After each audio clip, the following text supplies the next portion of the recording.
Renovasi kantor Bupati Muratara senilai 6,8 miliar rupiah bantuan Gubernur Sumsel. Kantor Bupati Musirawas Utara, Muratara, direnovasi. Anggaran untuk merenovasinya berasal dari bantuan Gubernur Sumsel Herman Deru senilai 6,8 miliar rupiah. Terlihat dalam video para pekerja sedang mengerjakan tahap-tahap renovasi gedung kantor Bupati Muratara tersebut.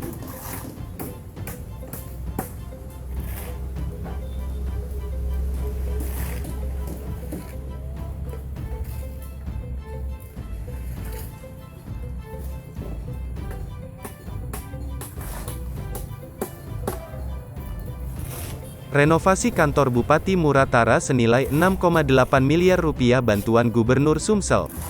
Kantor Bupati Musirawas Utara, Muratara, direnovasi. Anggaran untuk merenovasinya berasal dari bantuan Gubernur Sumsel Herman Deru senilai 6,8 miliar rupiah.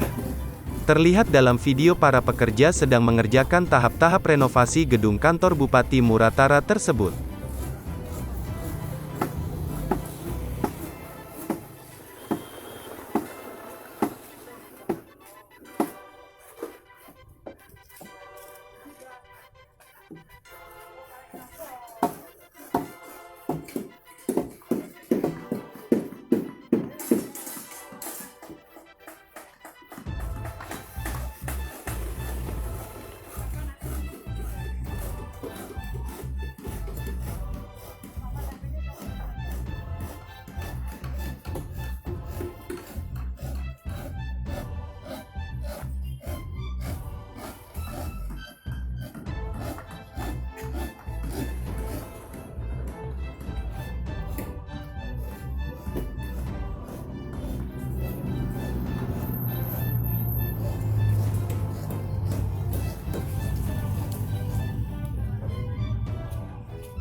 Jangan lupa subscribe, share, komen, dan like ya.